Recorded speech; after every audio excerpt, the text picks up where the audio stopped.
Nagsimula sa isang pangarap. Ako na po, ma'am. Ika'y tutulungang ibahin ang buhay na nakasanayan. Naka 24 months ka na sa May pag-ibig. panghulog na ako sa motor. Uy, bagong motor! Gagawa ng hakbang para mapaghandaan ng forever. Ingat ka ha. At harapin ang bukas na may maaasahan. Simulan mo na ang forever mo ngayon. Fund your forever with Pag-ibig Fund. Register today.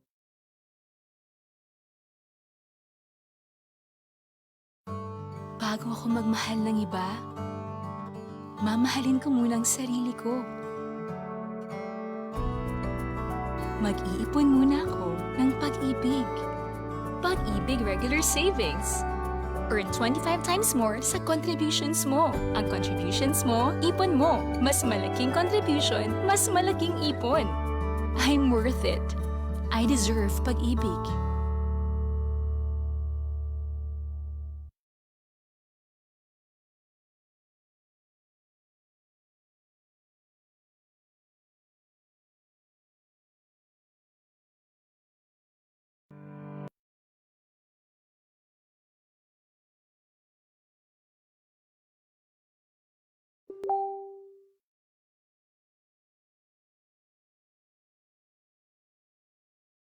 Good afternoon, everyone.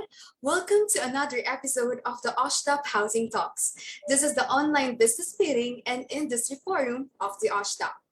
Before we begin, may I ask everyone to observe some moments of silence and offer our prayers for all the people affected by the pandemic.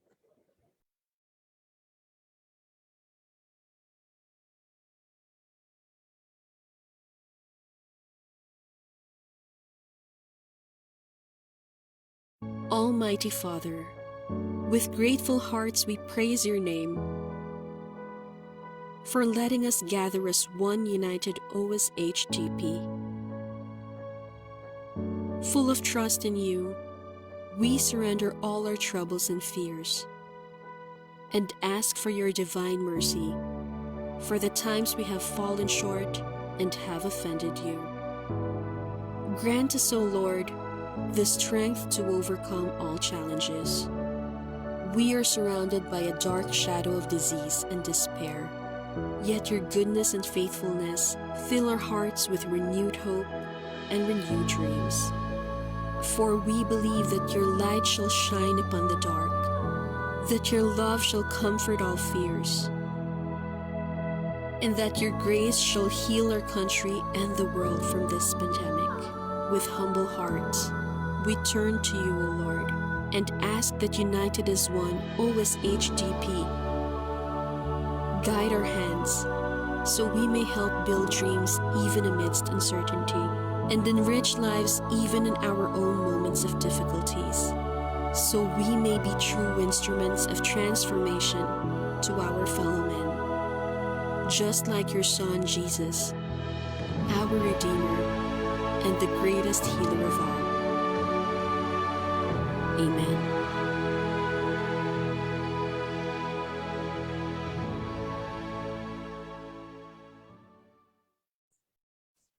Again, good afternoon and welcome everyone. Just a few house rules as we go through our program. Except those of our resource persons, panelists, and key officers of OSHDP, participants' videos and microphones are muted by default.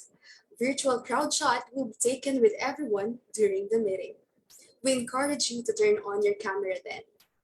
Reflect your real name on your handle or account so we can easily identify and admit you in the room. Please listen to the speakers in the program.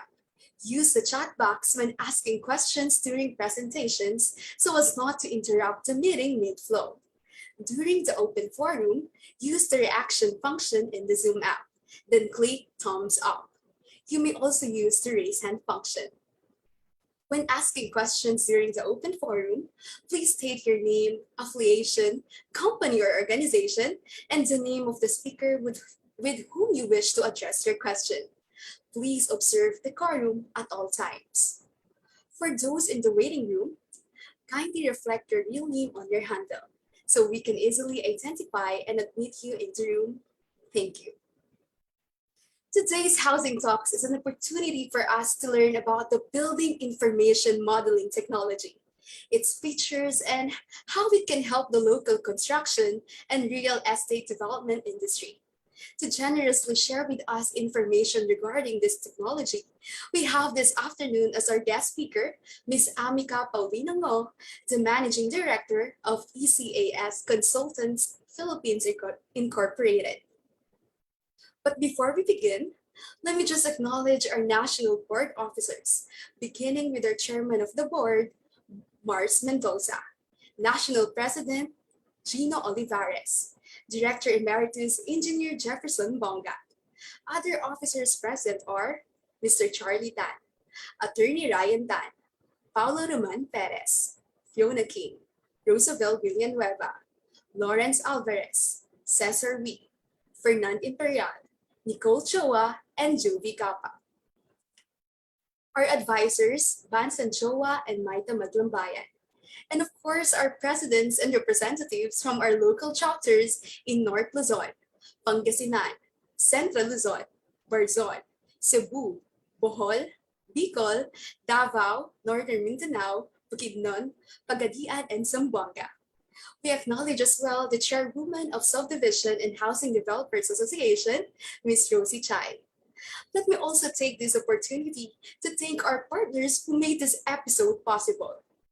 Home Development Mutual Fund, Januarius Holdings Incorporated, World Home Depot, Avia Land Incorporated, Nippon Paint, Durabil Realty Development Corporation, Landry Somerset Development Corporation, Ecoverde Homes Corporation, Boys and Paints, Houseland Development Corporation, Fiesta Communities Incorporated, and New APEC Development Corporation. And now, let's begin our program with a welcome message from our Director Emeritus, Engineer Jefferson Bonga. Thank you, Almira. Good afternoon to all the participants, Mr. Chairman, Mr. Mars. Good afternoon. To share the chairwoman, Auntie Rosie, good afternoon. Uncle George C, good afternoon. Tito Barry, Executive Director of PCA, thank you for joining us. Our speaker is very supportive father, Tito Barry. So that's where namin nakilala si Amica. Okay.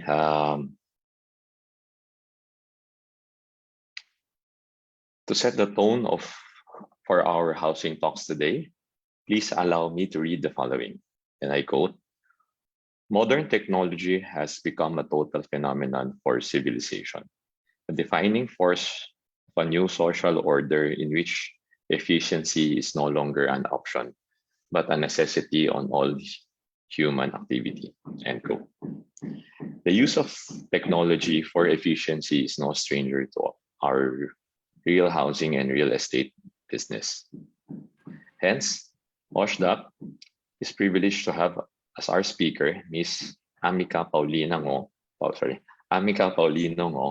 who will talk about building information modeling and how it will benefit architectural engineering construction as applied to buildings and residential construction.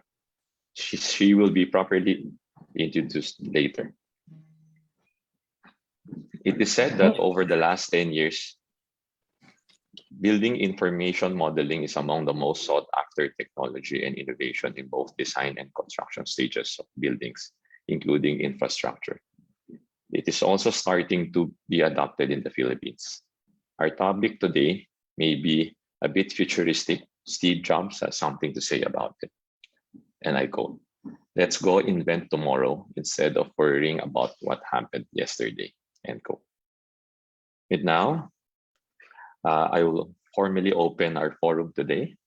And it is also my pleasure to introduce the speaker. Amica Paulino Ngo is the Managing Director of ECAS Consultants Philippines, Inc., a subsidiary of ECAS Consultants Pte. Limited, a multidisciplinary engineering firm with headquarters in Singapore and offices in Sri Lanka and Chennai, India. She has 13 years experience in the built environment industry and has pioneered the organizational adoption of BDC, virtual design in construction, and championed the business excellence practices of ECAS consultants in Singapore. Through her efforts, ECAS has been awarded the prestigious Singapore Quality Class certification in 2017 and 2020, and was named among KPMG's Enterprise 50, which recognizes Singapore's top performing companies. She concurrently serves as a managing partner of 1931 and Co-Management Services and managing director of Clean Patrol Cleaning Services, Inc. As a side note, Amica is also my avid rider and my riding buddy. She's a member of a riding group, Lakwa Chicas, and the riding club, Litas Manila.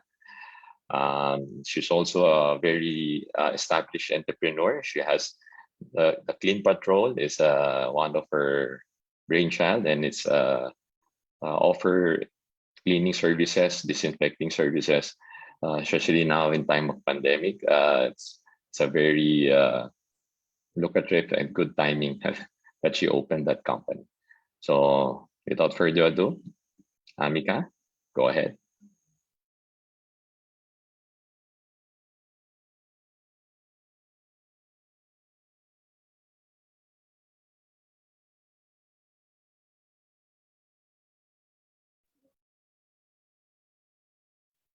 Nakamute ka pa, Mix.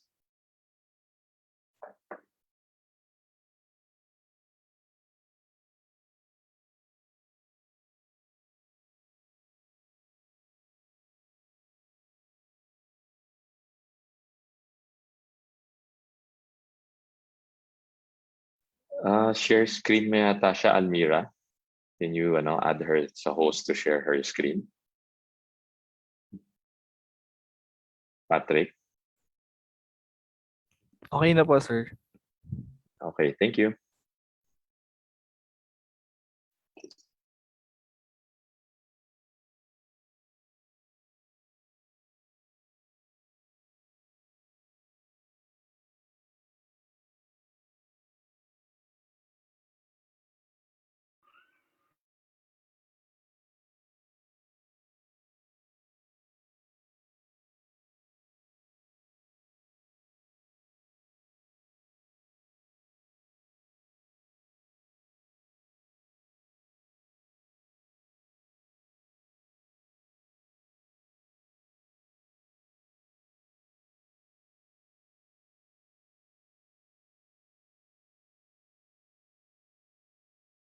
Paki-unmute daw sa yung nila, naka-mute yata lahat.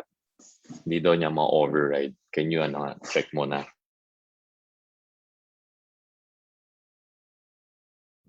Okay na din po, sir.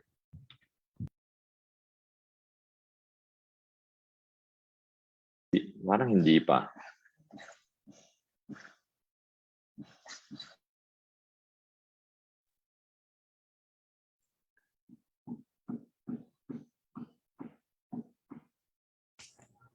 Hi, there you go. Yan, okay na. Oh, hi. All right. Good afternoon, everyone. I would like to thank OSHDP for inviting me to share with you my knowledge on BIM, however limited or extensive it may be. I hope I won't bore you, and I hope I could add value to your business as real estate developers. So I would just like to share my presentation. Hold on. Can I request the admin to allow me to share?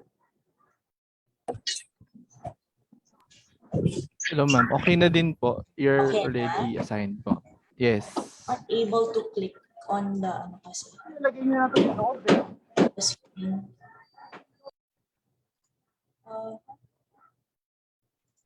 Hold on. Sorry, may I excuse myself and I'll try to log in again because I Okay. can't. Sige.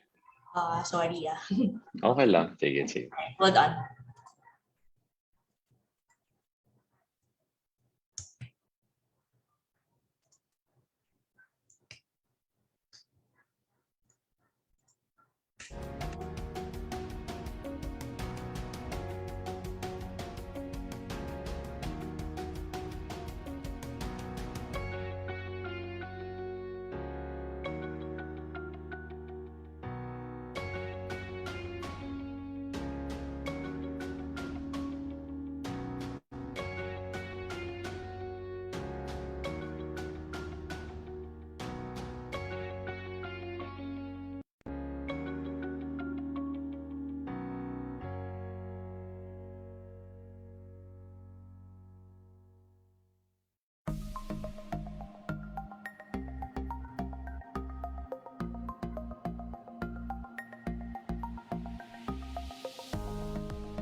Okay.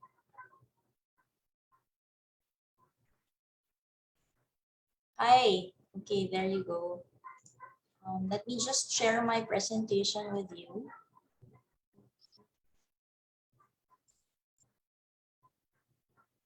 Okay, so again, thank you for inviting me to talk about building information modeling.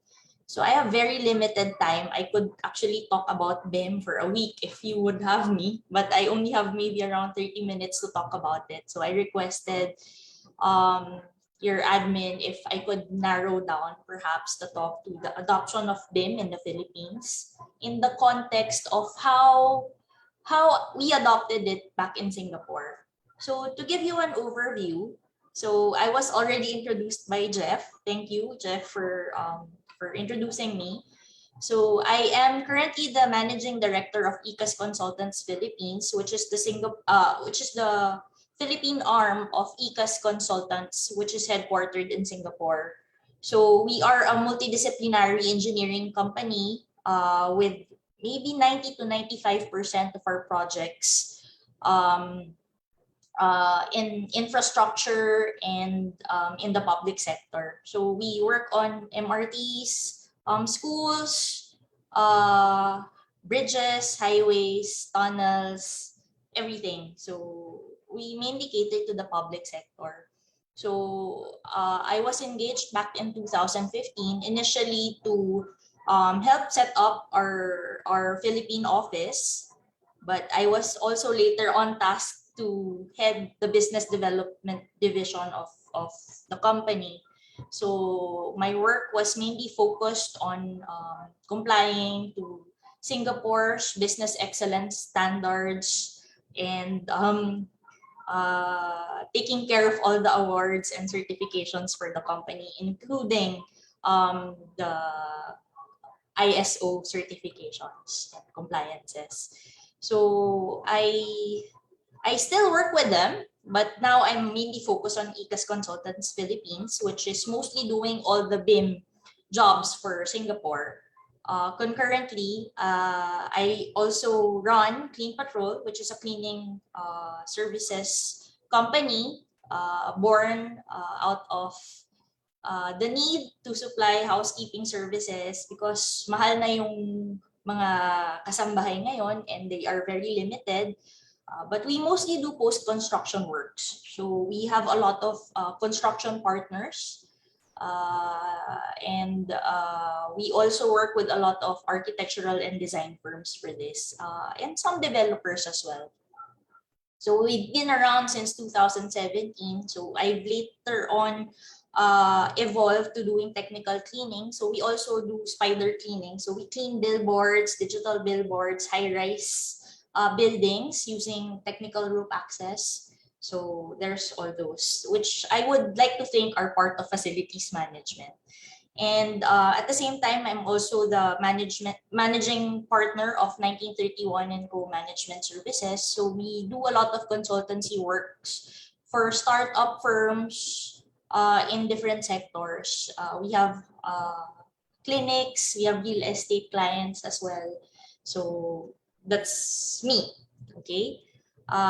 Moving on. So let's talk about BIM. What is building information modeling?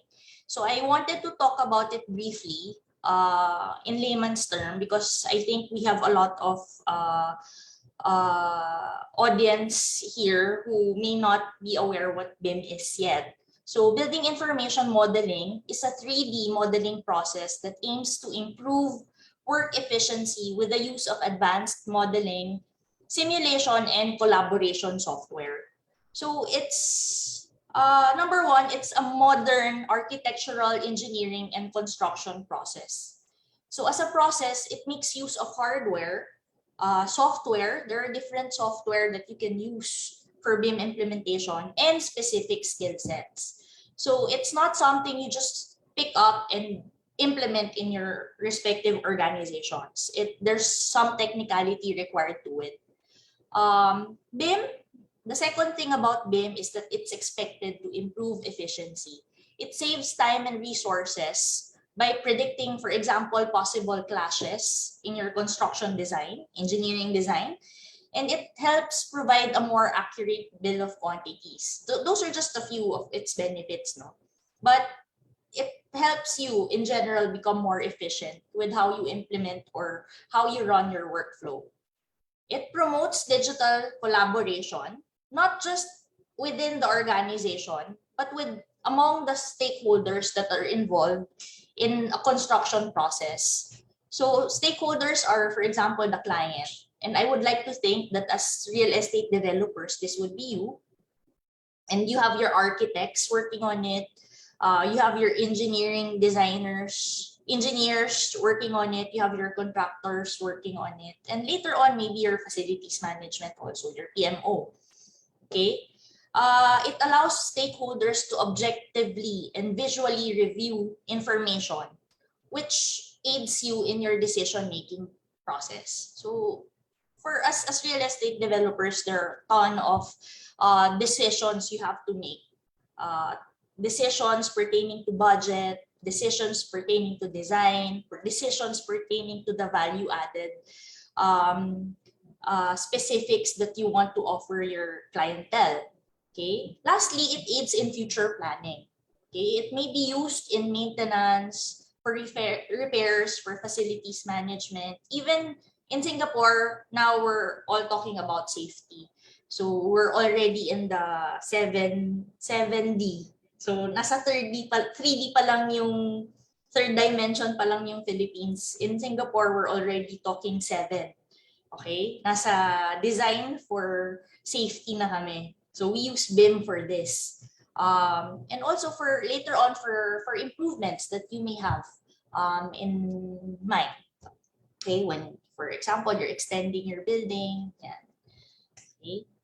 So globally, developed countries have already mandated the implementation of BIM for buildings and infrastructures worth, for example, certain amounts. In Singapore, all schools or all institutional buildings are required to be implemented in full BIM.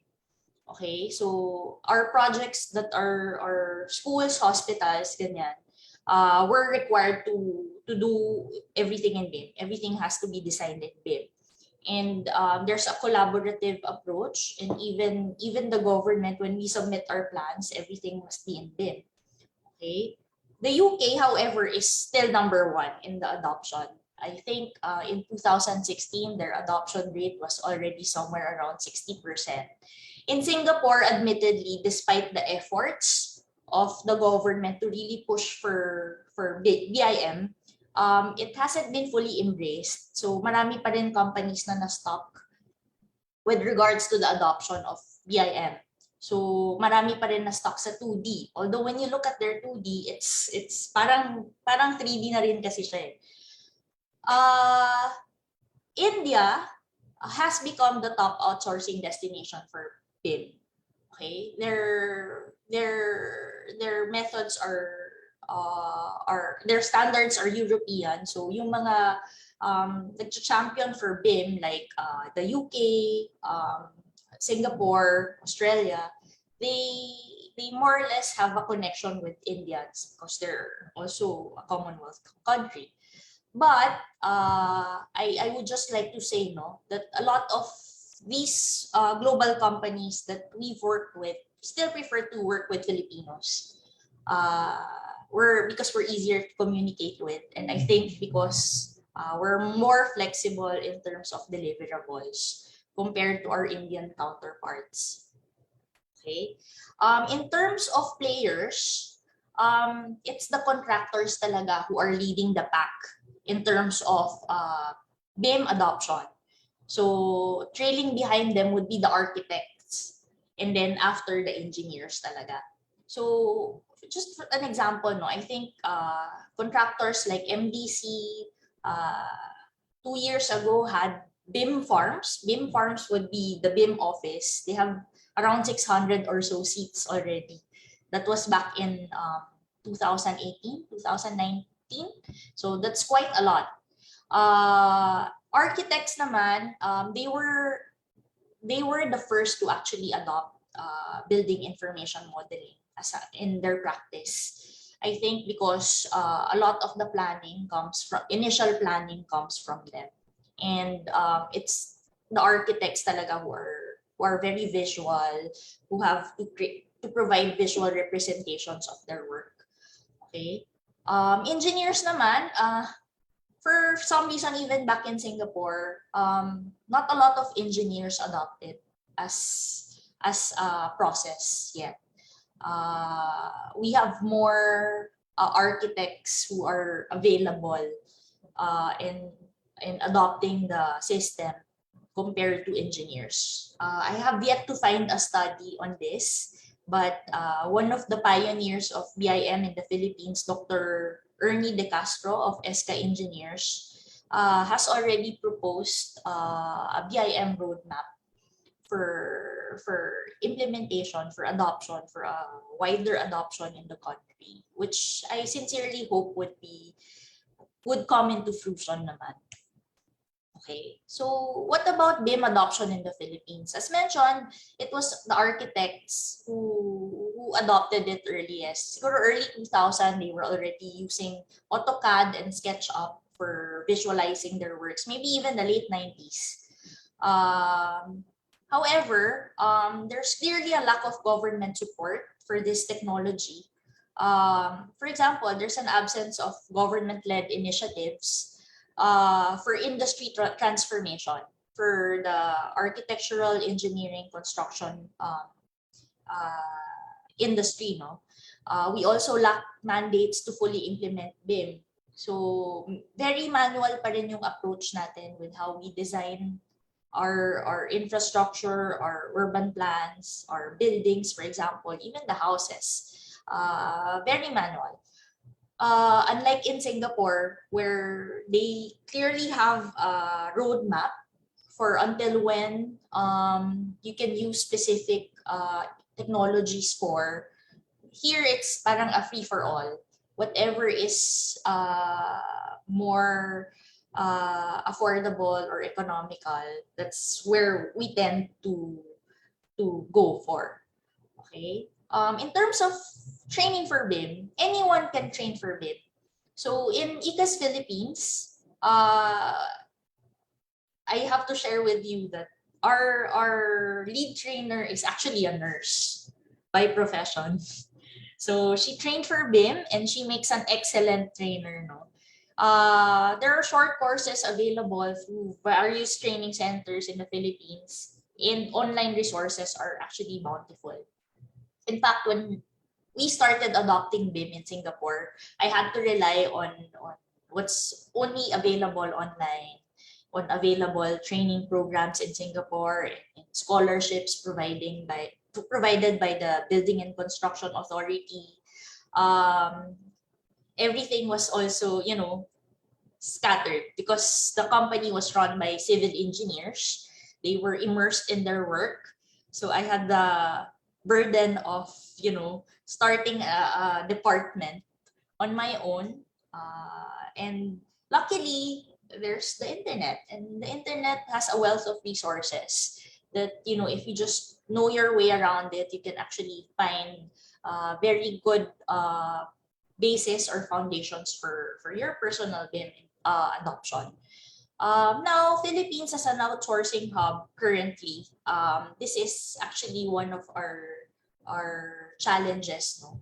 A lot of companies, multinational companies, take for example Singapore, have already established shop here in the Philippines because labor is still actually quite competitive. Labor rates are actually quite competitive pa rin compared to the costs in Singapore. It's the very same reason why we had to put up an office in the Philippines for BIM, because to quantify it, cost for one BIM modeler in Singapore equates to 5 BIM modelers or detailers in the Philippines.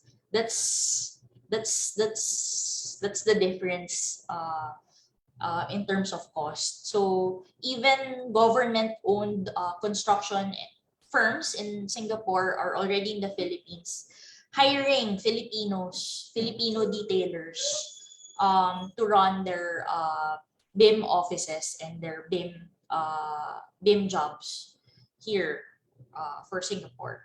Okay. Australia also outsources to the Philippines. Although comparing Australia and Singapore, I would have to say that Australia would be a little bit behind in terms of technology adoption. So they're just starting to fully embrace it. But again, they're also outsourcing to us at very competitive rates. That's why I think the challenge for organizations to adopt it would be how to attract talent, okay, or how to develop talent for BIM. So now, going micro na, I have here 7 steps on how you can adopt BIM in your respective organizations. This is based on my experience in Singapore as well. And it's actually quite easy to adopt theoretically. Okay. So number one, BIM involves leadership. You need senior management to be champions for this changes dynamics in the organization. So I think for any change that you hope to implement in an organization, you need a champion talaga. You also need a BIM committee with clear roles and responsibilities. Okay. Second, of course, adoption of BIM requires planning. So you need a BIM adoption plan. It's something on paper that defines your BIM vision. Why are you adopting BIM? What's your goal for this? Do you simply adopt it? A lot of failed companies who try to adopt BIM lack both leadership and planning, because they were just thinking of going with the flow, or at least being trendy about it without fully understanding what BIM entails. Okay, what are your BIM themes? Are you ready for the requirements in your plan? Because this will entail investment on your end, software, hardware, manpower, those things. Okay.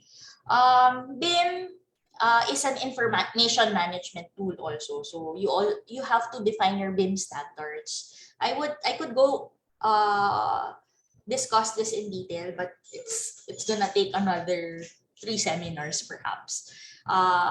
You need BIM quality assurance checks, and you need an information management system for this.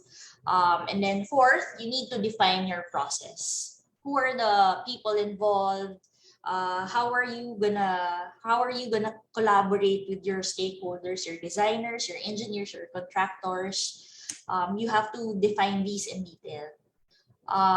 Fifth, you need to assess your people and your capability. Do you already have in your organization people who are capable of adopting BIM? Do you have a BIM competency roadmap? Because as I mentioned, it requires a specific skill set. In Singapore, how Singapore did it for easier adoption of firms, was that they created scholarships through the Building and Construction Authority.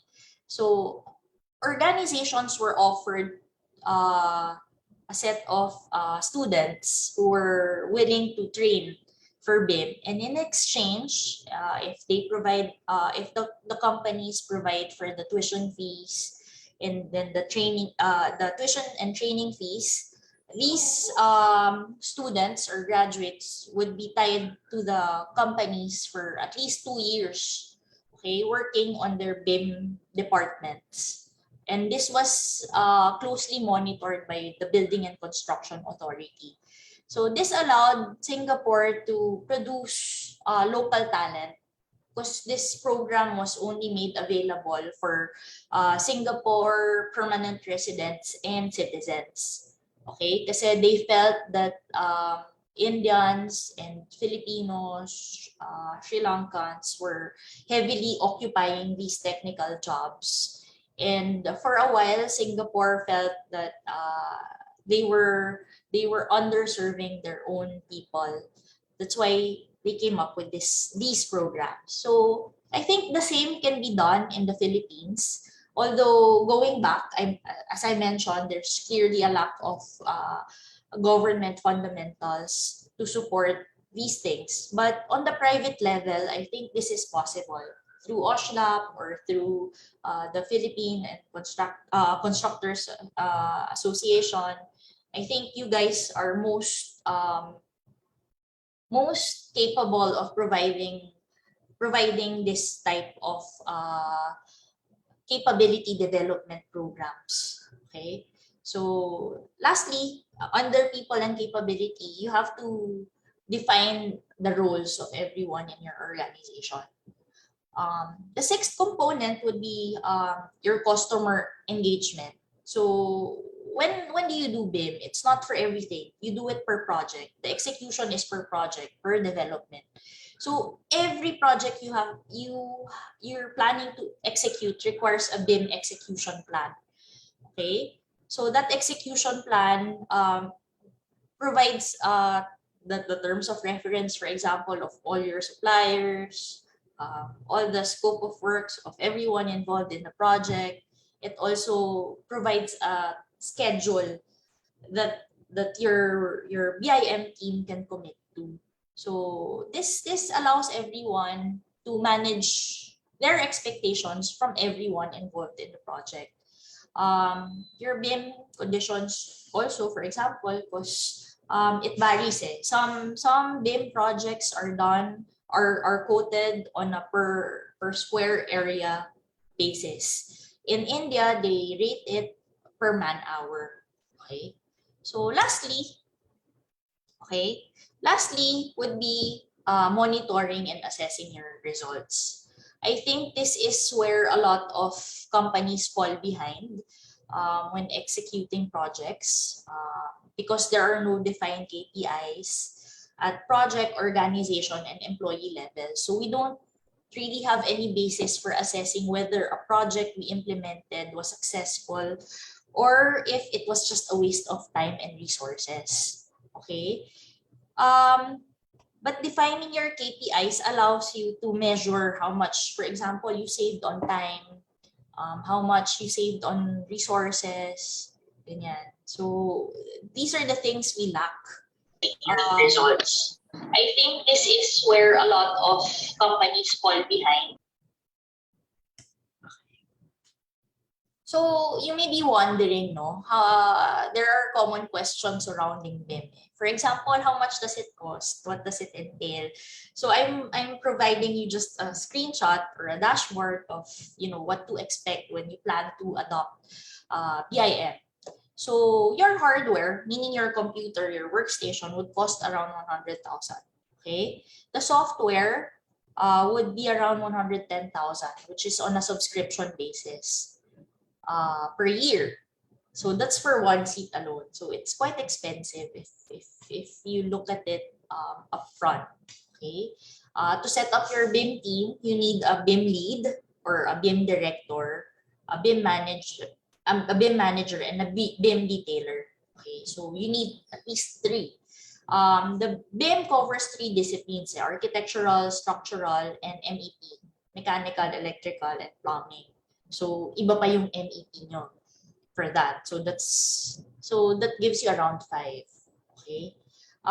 If you outsource it, in India, the cost is around $20 per man hour. So pag magpapaquote kayo, for example, ng project, your suppliers would tell you that it would take around 1,000 man hours. So just multiply it by 20, that's your cost. Here in the Philippines, I believe it's around, how we quote it is per square area. So parang per square meter siya. The lowest I've heard of before was around 100 pesos per square meter. And then there's an additional fee for revisions. On the 3rd revision, you have to pay per hour na. Okay? If you're training for BIM naman, per discipline, meaning yung architectural, structural, or MEP, it's offered for 5,600 pesos. That's the beginning rate yata for MicroCAD Institute. That's for 45 hours of training. So that's just a week. Diba? If you think about it, that's a week training. If you're willing to let go of your staff for 1 week who's capable enough to learn for you, then it's only gonna cost you 5,600 pesos to modernize your technical team. If you hire for BIM, the starting rate, based on my recent search on JobStreet, BIM detailer with 1 year experience would cost you around 21,000 a month. Okay, the senior ones would go for about 40 to 45K, yeah, or maybe more if they're talagang monsters na talaga with BIM. Okay, so that pretty much covers your considerations if you're planning to adopt this technology for your organization.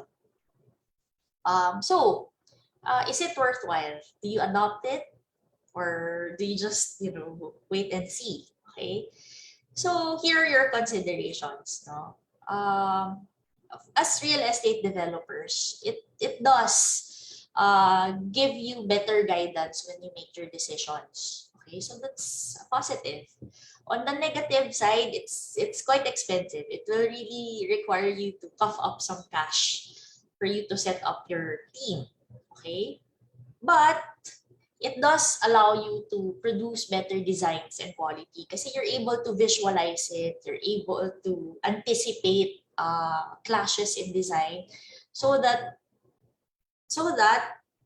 for the fourth item, so that you can optimize your cost. So rather than just seeing your design on paper and signing off on a design and then going ahead with construction, spending money on construction, tapos only for you to change your mind because you don't like it, or only for you to realize that you didn't order enough quantities for particular materials, tapos wala na, mahal na yung cost. BIM allows you to finalize everything before you actually build something. Okay, so that's why we call it BIM is a crucial part of virtual design and construction, which is VDC in Singapore. Okay, so it significantly reduces your production time and construction costs. Yun nga, with labor, with material wastage. Kasi nakita mo na that's how everything has to be built in BIM. So kita mo na how the pipes are being laid out, how your electrical wires are gonna be laid out before you pour concrete over. Wala nang tik masyado. And which are actually quite costly. And you have a better sense of how much you only need to build something.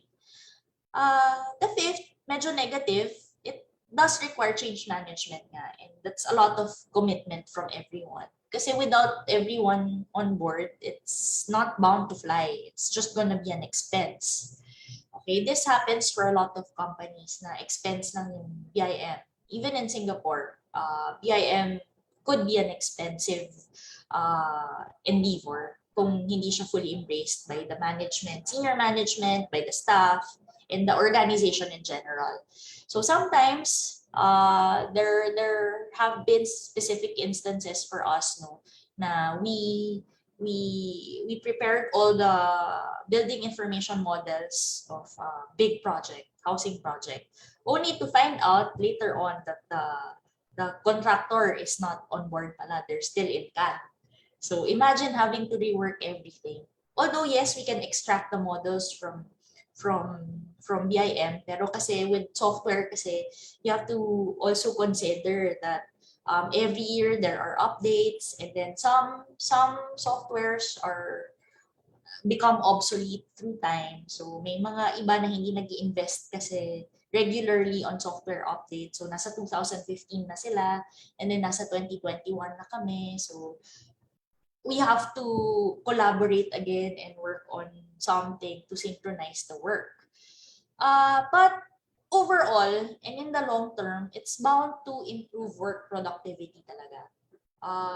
If everyone has a complete understanding of what BIM is about, meaning the engineers who are designing and working on the drawings know or understand what BIM is, or at least understand what the difference of BIM is versus AutoCAD, then you have something. You're already reducing your turnaround time, and for organizations, this may mean savings of up to 40%. Okay, this is based on a study done in Singapore. So to sum up, it's actually a worthwhile investment. Not a lot of companies will go for it, especially the smaller firms. But for bigger firms, we have to take the initiative kasi otherwise we're gonna be left behind. Because the world is adopting it, governments are pushing for it. So what's stopping us? Okay, we have to globalize the Philippines as well. Okay, so yeah, thank you. Let's go for your questions. Thank you, Miss Amica, for a very informative presentation. You were able to provide us with a very refreshing information about BIM, or the Building Information Modeling. Before we move on to the open forum, let me thank again our partners, Januarius Holdings Inc., World Home Depot, United Steel Technology International Corporation, Ovia Land, Nippon Paint, Juraville Realty Development Corporation, Landcrease Somerset Development Corporation, Eco Verde Homes Corporation, Boysen Paints, Houseland Development Corporation, Fiesta Communities Inc., New APEC Development Corporation, and Home Development Mutual Fund. Moving on, this forum will be facilitated by our moderator, Ms. Nicole Choa, a member of the National Board of OSHDP. And before I turn it over to our moderator, here's a few reminders for our participants. First, feel free to ask questions. You may type in your questions in the chat box or use the raise hand function in the Zoom app, and wait for the moderators to recognize you. Second, before you ask your questions, kindly state your name, affiliation, and company organization. And lastly, please observe decorum at all times. May I now call our moderator today, Nicole? You may now have the floor.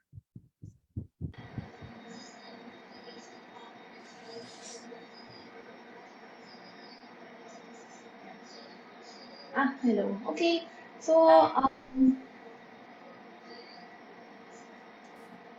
first off, I'd like to sincerely thank our guest speaker, Ms. Amica, for explaining what BIM is, how it is used in different countries, and honestly explaining how BIM can be incorporated in a Philippine setting in a way that even I can understand it. So, one of the questions that we have is, what is the usual process for the training in BIM, and how long does it usually last? Okay. For BIM training, you can send at least, this is on a per person basis, no? For you to train full time, that's assuming 8 hours per day. It's gonna take you around a week or 6 days training. But this is for people with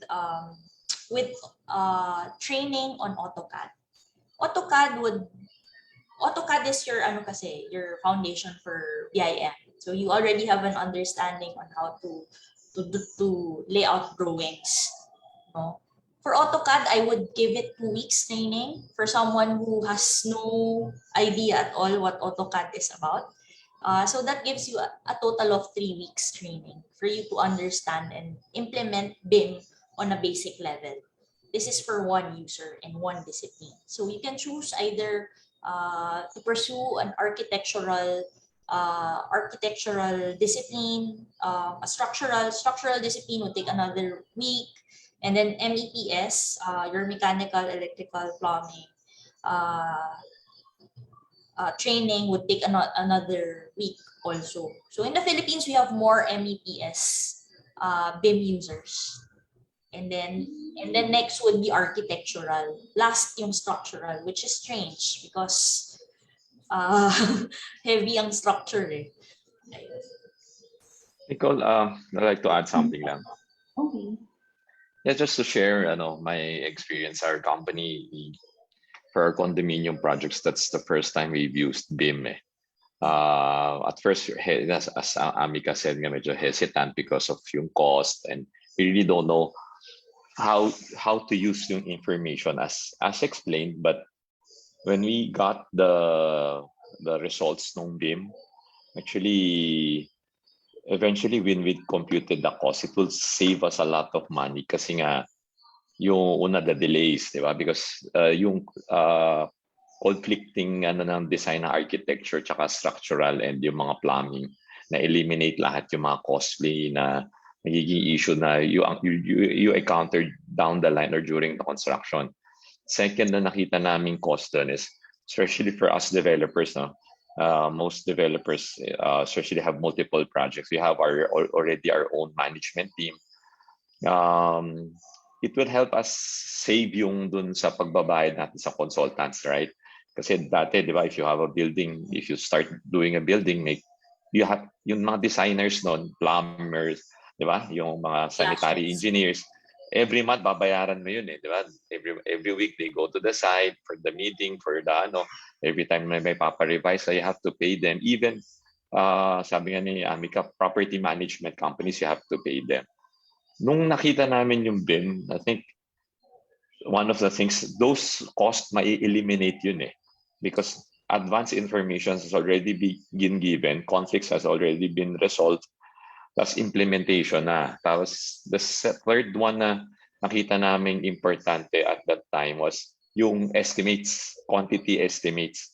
It's really, yes, halos accurate na siya dun sa, kasi, di ba, yun yung matagal minsan gawin eh, when papa-estimate mo sa labas, tapos manually gagamitin yung contractor, so yung pagbabangga lang ng mga estimates for bidding.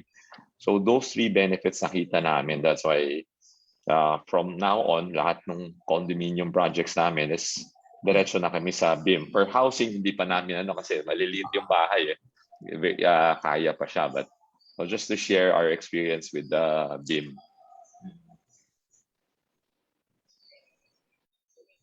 Okay yun na. So, na-try niyo na pala siya.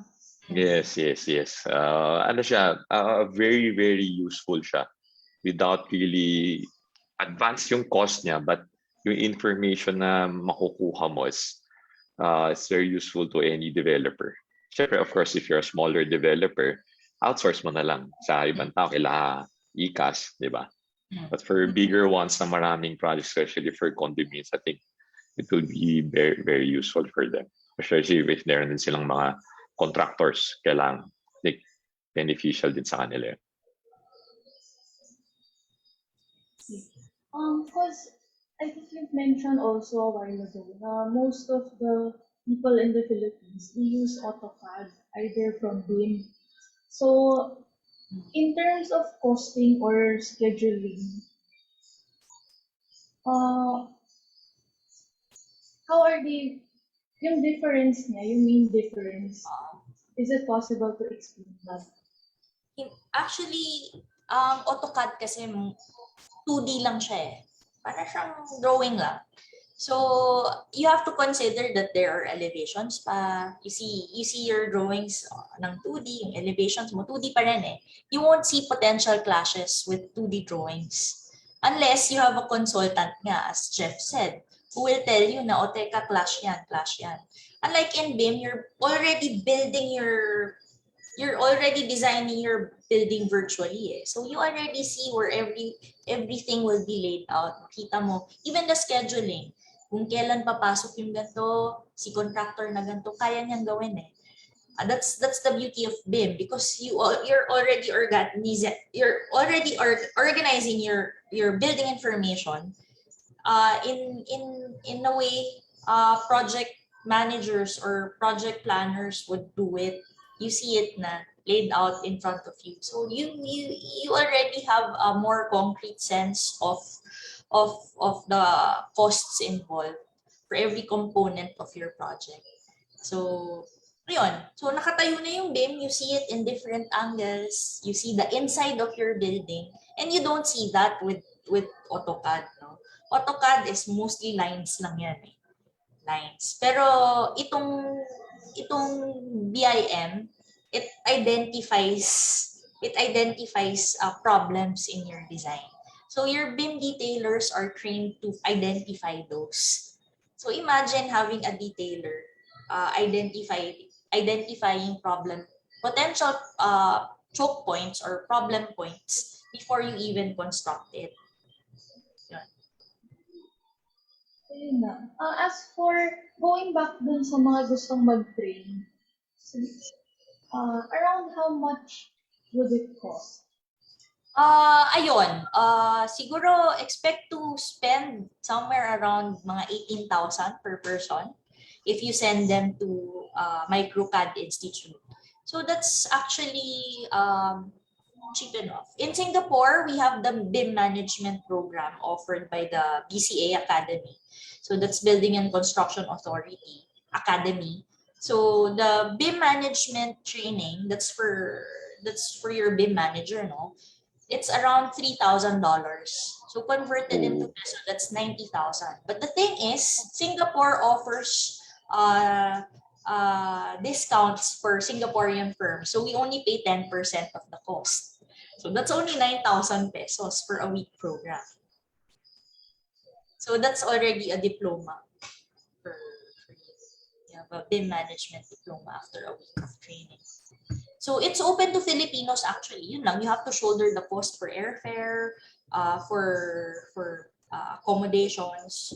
Tapos 1 week siya, you have an exam, you have to take an exam at the end of the training program. But you have to pay full price since we're not Singaporeans. If ever there are members or viewers interested, who can they contact for that?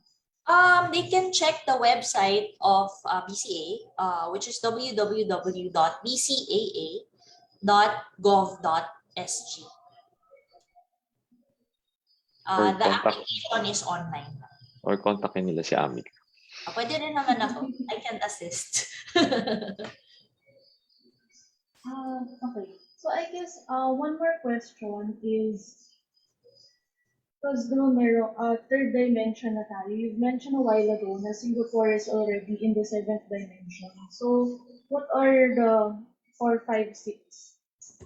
7. Okay. Actually, yung 4, 5, 6, 7, sa virtual design and construction na siya yun. Diyan napapasok yung mga PPVC, ME, yung mga timber design na yan. Ganyan.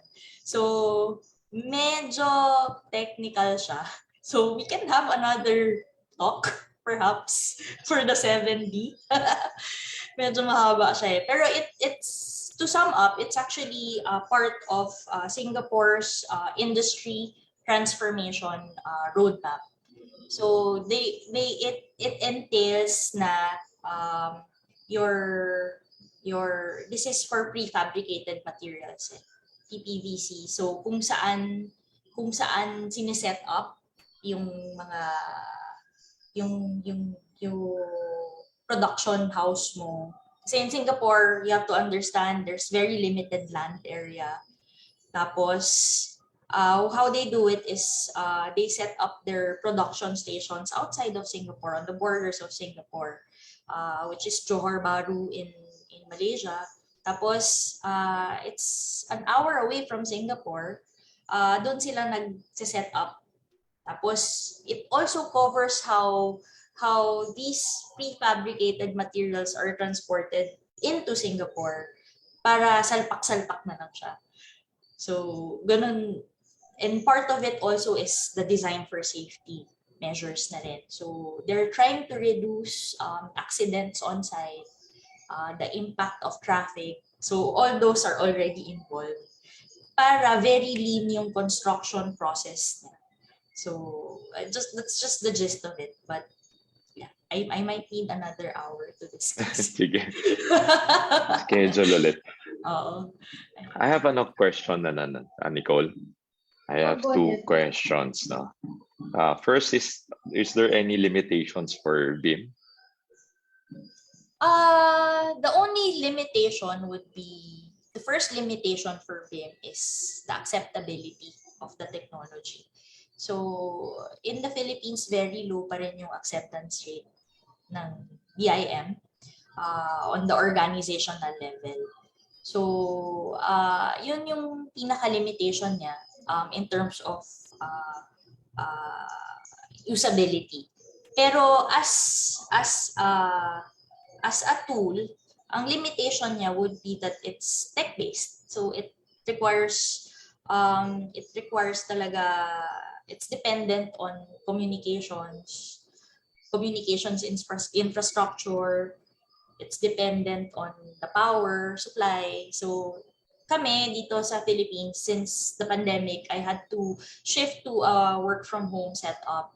So our problem naman, however hard working we may be, ang daming power interruptions. Sometimes yung internet connection cannot sustain it. And third, since it requires hardware, because of the rise of cryptocurrency, merong shortage on silicon chips. So medyo ang hirap humanap ng supply ng video cards and mas mahal siya ngayon. So yun yung mga factors that you have to consider also when you do it. I still would recommend going for it because the benefits extremely outweighs the limitations naman and the downside of using the technology. Okay, thank you. Before I go to my second, I think I saw Auntie Rosie. Did you raise your hand? You want to ask questions? Yeah, but Sige, Auntie. but you should actually go ahead, Jeff. Huh? Yeah, you should actually go ahead. Okay, sige. Yeah, go ahead. Amica, hot seat ko yung dad mo konti. Oh, sure. Di ba, you said there's wala masyadong effort to use, di ba? Nandiyan naman PCA, wala ba silang ginagawa to push for it? Ayan. Kinukulit ko nga eh. So, nandiyan si dad mo. Are you still here? Nandiyan pa siya. Yeah, I'm here. So I would like to share with you, we've been working with TESDA on the training regulations. And medyo naudot lang last year because of the pandemic. But we were able to do the training regulations na. And now we're working with the Bayan Academy. I think we've identified 3 or 4 chapter members of our organization dito sa Region 4 tsaka sa Visayas and Mindanao to steamroll na yung BIM, I think TESDA is willing to put up some funds for this together with Bayan Academy. So para to create awareness on all the regions. Inuna namin yung Pampanga, Bulacan, dito Rizal, and then also in Cebu and Davao. So watch out because we're trying to really expedite the usage of BIM. And we're also targeting all these big-time developers to grasp this opportunity. Sabi ko nga kay Ernie De Castro, who is the prime mover for BIM, I think we really need to have that roadmap for BIM. Kasi baka maiwan na naman tayo sa kangguhan. A lot of our ASEAN neighbors, advanced na sila eh. So with that kind of attitude from our membership, I think sooner or later, most of them will be adopting this BIM. Marami ng interested parties, and like what we are doing now,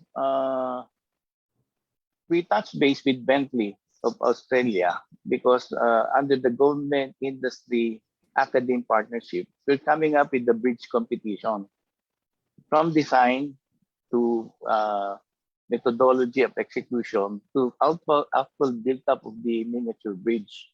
So I will launch this during the Field Construct series starting May in Manila or Clark, and then in July in Cebu, and then September in Davao, and the final award for participating schools will be in November. So by May, maybe virtual or hybrid na yung exhibition namin sa Field Construct. But I'm trying to get in touch with some BIM application, yung mga providers, service providers, and then the Technoforum that we will be launching. Siguro, sabi nga ni Boysen, si Ruben Cueto, we will invite your daughter dito sa Technoforum series. Sabi ko, by all means, because we have to help the industry, especially the housing backlog natin, no? Marami tayong pwedeng ituro sa mga estudyante. And mind you also, with PBED, we are trying to also engage yung mga out-of-school youths. And then we're talking to them on how to entice them to be in the construction business by probably yung unti-unti ba knowledge about yung how BIM works and then how they can avail of this. Ito yung mga madaling pasukan ng mga younger generation kasi tech savvy sila eh. Yung mga matatanda at luma na katulad namin, medyo mahirap na mag-adapt. Sa hapon, I was with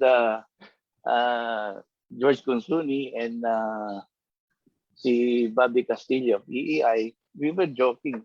Pare, luma na tayo, bayaan na natin yung mga bago to spearhead yung sa construction industry, which is true, no? Because the young generation, 25 to 35, yan yung dapat magdala na ng industry. Kasi kami mga luma, we have to ease out to provide this younger generation to lord it over dito sa mga programa ng industry. We also had yung younger generation chapter ng PCA. And if you are interested, soon we'll have a lot of programs so that malaman nila how the industry works, no? Kasi marami pa rin hindi nakakaintindi about the industry because this is difficult, dangerous, tsaka dirty. So ang tingin natin sa workers dyan sa industry, madumi, low level. So we're trying to put dignity back, no? And how to do it? Upskill mo, upgrade mo yung skills nila so that they will be highly dignified. Kasi sa ibang bansa, mataas ang pagtingin sa mga construction workers. Dito sa atin, ang tingin natin masyadong mababa. So these are the things that PCA is doing now. We have PDIC, mga seminars namin, QS. Tuloy-tuloy yung programa namin eh. Kasi this is the right time to do it. We will not wait for long kasi as I've said, ulilat na naman tayo dito sa ASEAN. We have to catch up. We have to improve the productivity and then talk about also about environmental sustainability. Ito yung mga advocacies ng PCA that we're trying to emulate sa lahat, no? So far naman, maganda yung acceptance ng membership ng PCA and we're so lucky that unti-unti nagiging aware na sila about the digitization and modernization tools. So yun lang ang pwede kong i-share so far with you. Thank you, Tito Barry. Thank you for that wonderful insight na nagbabago din yung di ba? The industry. Medyo talagang huling-huli na tayo sa construction eh, di ba? Pati housing and everything. Condos, medyo mabagal eh. Iba pa rin talaga yung parang yung tinatayo sa ibang bansa, parang nasa-shock pa rin tayo nung ginamit sa Cebu, yung tulay. Parang something new sa atin, pero sa ibang bansa, normal na yun eh. Maganda lang kasi most of the bigger guys, design for manufacturing and assembly na yung ginagawa na, like MDC, ng DATEM, DDT Construct, DFMA na sila. So digital twin na yung BIM, kaya madali nilang makita yung yung mga clashes. But you cannot see doon sa mga AutoCAD. Kasi ang BIM, you have the digital twin. Alam mo na kagad kung saan nagkakaroon ng clashes. At alam mo kung saan ka makakasave. Alam mo rin kung magkano yung magiging savings mo. Easily 20% siguro savings because of not redoing works, no? Wala ka ng palitada, wala ka ng pagbakbak, pagsinsel. Ito yung maganda sa BIM. Yes. Ano, Amica? Ikaw na ba papalit kay daddy mo? Nagpaparinig na eh. Nicole, may question ata si San. Thank you po, Tito Barry. Thank you po. Nicole, may question yata si San in relation to that. Awesome. Ay, si Auntie Rosie muna. May question dito. Sige. Yes. My question? Yeah, you can use BIM yung MEP function niya can be used for planning your property, no? Even this is actually very useful because I feel na a lot of developments in the Philippines lack this particular type of planning. Kaya ang dami pang mga kable sa taas, ang daming mga tubo or mga sewer lines na hindi magamit. BIM will actually help you become more efficient with how you plan out your cuts, your property din, kung saan mo ipoposition ang iyong yung ano mo, what do you call this, yung mabaho, yung cistern tank mo, and yeah, power source mo. Can I ask my question? Yes, go ahead, Auntie Rosie. Hi, good afternoon, Amica. Thank you for your talk. No? Kanina, the question from Sonny. No? So you're saying that the BIM is applicable to even land development, not just for construction, for building construction. Okay. So I was gonna ask you, but I don't know. Maybe PCA, ED, Barry already mentioned it. Is it? Do you see any probability of training to be made available here in the Philippines?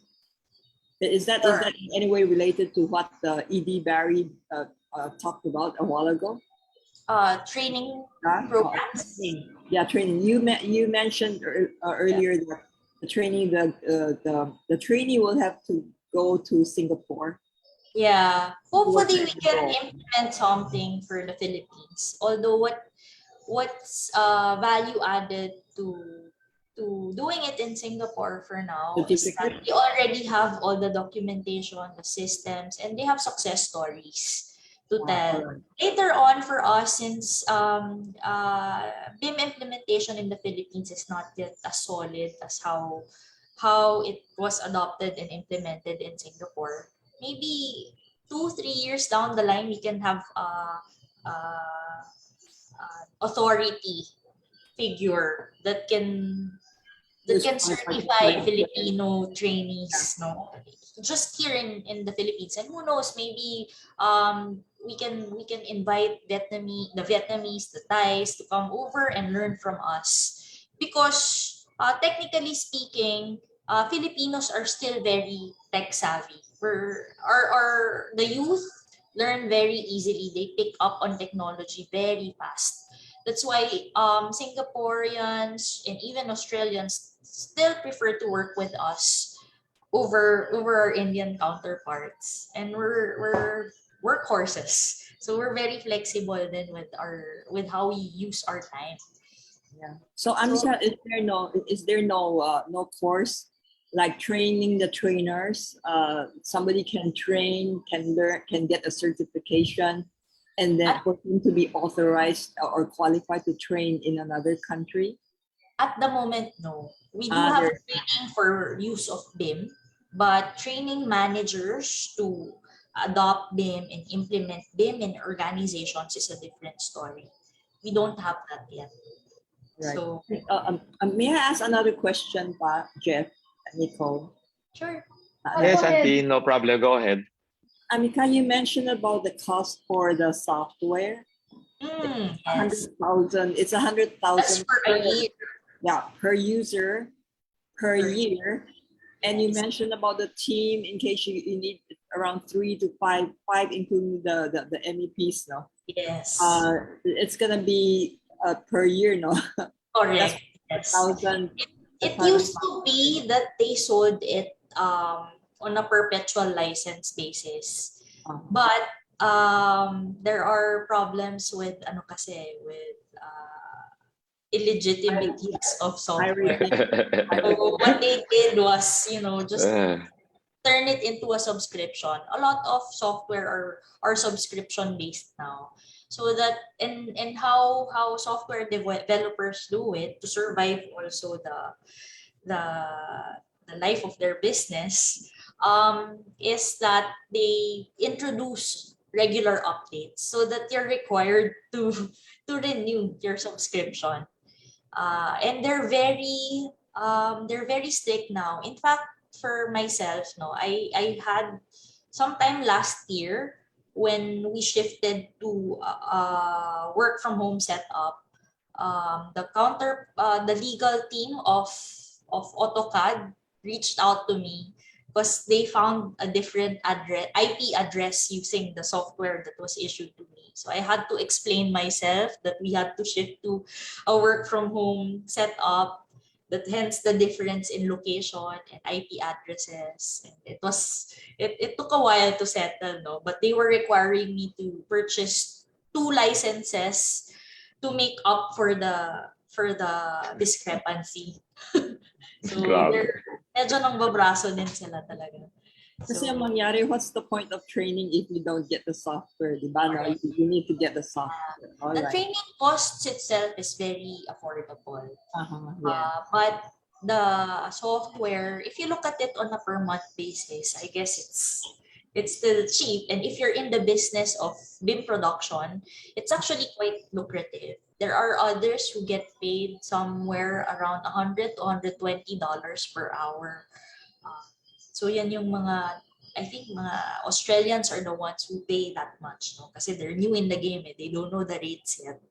So they're outsourcing at that rate. Pero in fact, it's only around $20, 20 to 25 siguro. You can get it for less if the project is bigger. So on a mid-sized project, expect to pay around $18 to $22 siguro per man hour. Sige, siguro kung kailan whenever Jeff starts saying, hey, we can use this on mass housing, horizontal. Mass housing, admittedly, baka hindi pa siya ganun ka ROI kasi maliliit lang yung house. Pero with the land development part, I think you can use it naman. We use it for bridge design. Other software that we have to watch out for, kasi that's where we're heavily focused on now in Singapore, are Tekla, Tekla. That's another software being heavily used na rin. And Civil 3D. So, civil design. Thank you.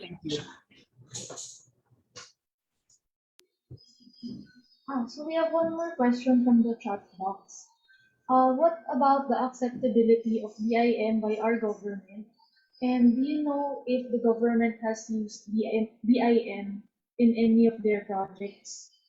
I wouldn't say that the government directly uses BIM, but I know that the train project in Bulacan, which was awarded to a Japanese firm, uses BIM. Naka 7D sila. So the BIM head is actually a contact of mine. So yeah, we have projects. It's mostly kasi the contractors. The government itself, I'm not sure if they are already using BIM for checking if the designs are up to the standards of the government. Pero in Singapore, no, just to share, when we submit plans for approval ng BCA, we are issued a dongle. So parang USB lang siya. So that USB, naka-encrypt na yon. So we just upload our design there and then use that dongle pang submit ng plans namin. The following day, may approval na kami for building permits. That's how fast, because everything is automated. Walang red tape. And ginagamit niya yung BIM. Ganon kabilis. The moment we plug in our dongle, naka-upload na yung aming BIM model, kita na nila compliant ba? Compliant? Red flag, babalik yan sa amin. The following day, may notes na kami kung ano yung mga red flags namin for revision. So submit ulit kami, red flag ulit. Until fully compliant kami sa standards ni government. So that's very fast. Walang red tape. Wala kaming kailangan na kahit sino kasi automated siya Nice. It's a good idea para for we can pressure government to apply BIM. Yun lang, marami mawawalan ng trabaho. May iba pa naman silang pwedeng paglipatan. Ayun. So anyway, siguro before we go to the last question, I'd like to para you take this opportunity because we have one of our partner is TGFI, si the Global Filipino Investor. Sila rin yung ng affordable housing summit namin. Now, you mentioned nga kanina that you're also the managing director of Clean Patrol, and I know you di ba open shop for franchise. Yeah. So can you para those who want to have a new business or take this opportunity na to different areas in the Philippines? Kasi regional naman kami, so nationwide, so baka pwede nila ma-adapt like sa CDO, Cebu, Davao. Yes. Can you elaborate further about Clean Patrol, just the services and franchise? Sure. So Clean Patrol, we set it up back in 2017. Back then, there were about 5 players lang, no? Nung pumasok tong COVID, ang dami biglang competitors kasi they found that it's pandemic-proof flood-proof, pandemic-proof. So we're still in business 4 years after. So this one naman actually was just a side business that I had in mind back in 2017. Very experimental. I was thinking of, of a business that doesn't require a lot of training kasi cleaning is cleaning, diba? How hard can it be? Tapos it's based on the success of cleaning is based on your efficiency also. So it's a business that I particularly like. And you're working with people who are not graduates, who do not hold college degrees, ganyan. And I wanted to see if it's possible to create a business that would run itself, which it does to a certain extent, no? So Clean Patrol runs itself. So back in 2017 when we opened it, 2018 we grew by 500%. So from a staff of 4, we suddenly grew to a company with a staff of 50. So dyan pumasok yung problems kasi mahirap nang i-control yung tao or we don't know the people we're working with. Yung quality was even harder to manage. So to scale up, what we did was to start offer a franchising business. So right now we have franchises in Alabang, in Mandaluyong, and in BGC to cover Metro Manila and in Quezon City. We were hoping to expand in other provinces. We'll provide the training, the equipment, and everything, even the brand name, which is IPO registered, by the way. Tapos, it's how we do it sometimes at least for the Metro Manila organization, no? Whenever we have big projects, kasi before when we have big projects where we're required to deploy a team of 30, hindi naman siya sustainable because the next projects might not require the same manpower. Okay, so kawawa yung tao, they end up looking for other jobs. And what we hope to provide to our workers was job security. So, yung pag-scale up namin, with the franchise model, you have a team of maybe 6 people. You start with 6 people, grow it up to 15 packs. They have regular jobs, regular projects. And whenever we have bigger projects that require a bigger manpower, you just pull everyone together through a shared services design. So, ganun siya. So, in the provinces where we've been receiving requests for Davao, for example, kay Pampanga, kay Cavite. Cavite, we have a lot of projects, by the way, being catered to by our Alabang team because of the housing projects in the area. So where there's housing, there's definitely cleaning involved. So, ayun. So our services extend to housekeeping that's available for offices and for residential na walang mga housekeepers. We work for offices, yun, on call kami. So instead of having a maintenance guy work on your office the whole day na yung cleaning naman talaga 8 a.m. to 8:30 lang and 5 to 5:30 p.m. tambay lang the rest of the day. We come in for 2 hours, clean. We optimize your cost. Minsan once a week lang kami or twice a week. So we have the same setup for Boscalis, for example, is our client. has been our client for the last 2 years for all their offices, including their Baseco vessels. Kami rin naglilinis. So we've already expanded our service line to technical cleaning. So we do high-rise cleaning, mga buildings, even cladding installation or polishing of mga mirrors. Ay, yung latest nyo was Malacanang, di ba? Yeah, we did Malacanang. Finish your office of the executive secretary. OPPMS, kay Presidential Management Staff. This was a project by Sec Villar. So sila naman full cladding kasi. So it's a high-rise near the Malacanang compound also.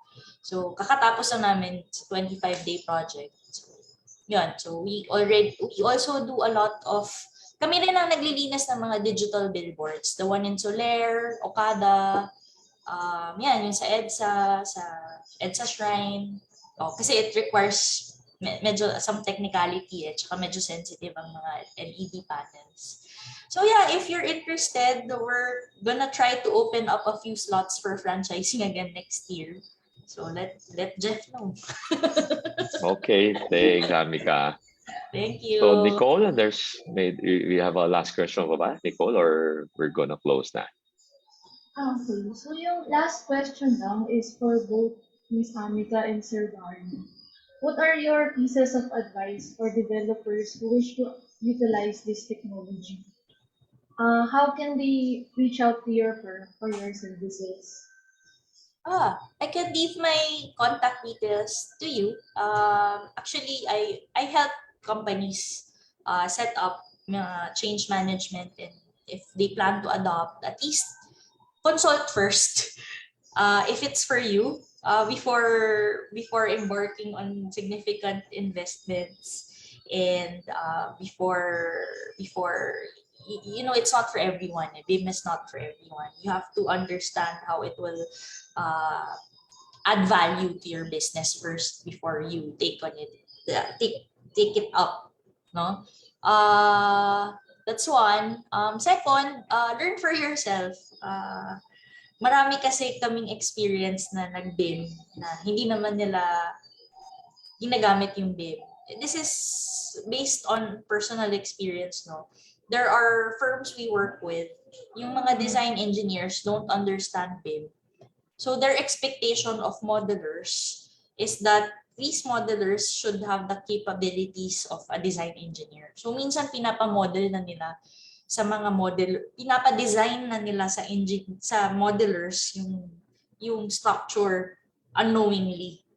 No, whereas modeling is just, they model the computations for particular designs. Kasi the accountability still rests on the professional, the designer, on the engineer, diba? Wala naman accountability ang modeler mo Pero your construction team will rely on your building information model, diba? So there has to be that understanding first. There are materials you can watch on YouTube to start. BCA offers a lot of guidelines on how to adopt it. They're quite easy to understand. They also have templates for the paperwork, for the planning, for example, ganyan. So yeah, and if you need help, I can leave my number with you. Coffee lang. Masarap na coffee lang. Thank you.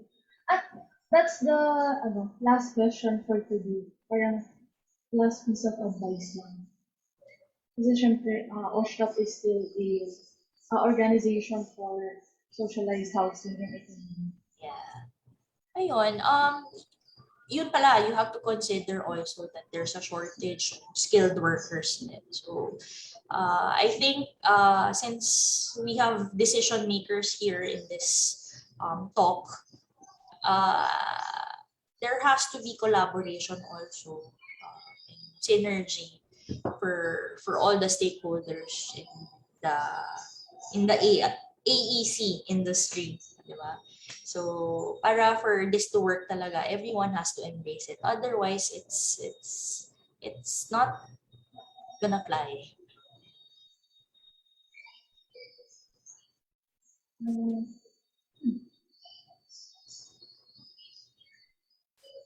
Any questions? We're okay, Nicole? Go ahead, Patrick. Thank Almira.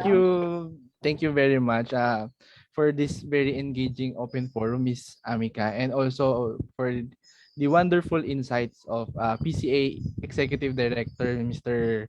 Barry Paulino. But before we formally close the program, may I invite everyone to turn on their cameras for our virtual crowd shots. Okay.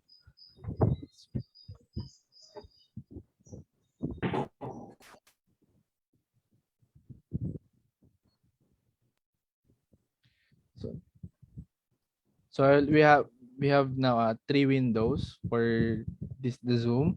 So I'll count 1 to 3 for each page po . So first, smile everyone sa lahat muna. 1, 2, 3. Okay, for the second panel, smile. 1, 2, 3. And for the last panel, smile. 1, 2, 3. Okay. So to formally end the program and to express our utmost appreciation to Miss Anika, may we request again our director, Miss Nicole Choa, for her closing remarks. Thank you, Patrick. So first off, I'd like to sincerely thank our guest speaker, viewers, member participants, friends, as well as supporter sponsors. I'd also like to thank everyone who supported OSHDP's Affordable Housing Summit 2 weeks ago, which garnered more than 20,000 participants. We featured current practices, innovations, and technology with the end view of enabling housing that everyone deserves. The promotion of green building technology is among the 6-point agenda of OSHDP.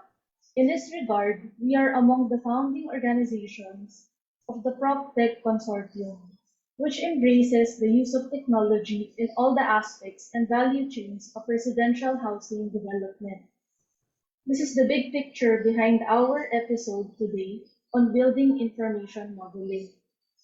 To end, allow me to read you a quote from Stuart Brand saying, "Once a new technology rolls over, if you are not part of the steamroller, you are part of the road," justifying just how important it is to adapt to new technologies. With that, this is yours truly, Nicole Lim Choa, thanking everyone. Now, I formally close our OSHDP Housing Talks for today. See you in the next one. Thank you very much, everyone. See you again to our next Housing you. Talks. Hi, thanks, Amica. Thank you. Thank Thanks, you. Nicole. See you on Saturday. Thank you, everyone. Bye. Take care, everyone. Bye, Tito Barry.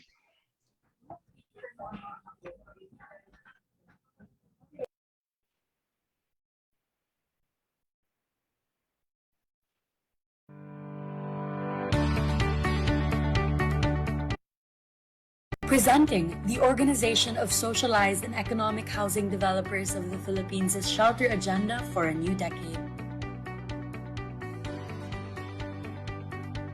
The Philippine Private Sector Initiative, a new human settlements and urban development agenda. Institutionalize private sector participation in policymaking under the new Department of Human Settlements and Urban Development. Improving ease of doing business. Expanding housing finance and sustainable incentives programs for homebuyers. Upholding fair access to land through a genuine national land use policy. Redefining affordable housing. Promoting green building, resilient settlements, and post-pandemic approach in designing spaces. To learn more about the Organization of Socialized and Economic Housing Developers of the Philippines, please visit us at www.oshdp.com or email us at secretariat@oshdp.com.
Nagsimula sa isang pangarap.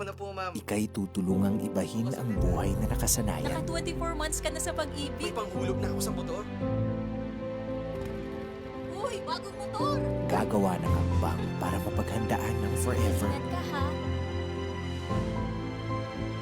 At harapin ang bukas ng may maaasahan. Simulan mo na ang forever mo ngayon. Fund your forever with Pag-ibig Fund. Register today!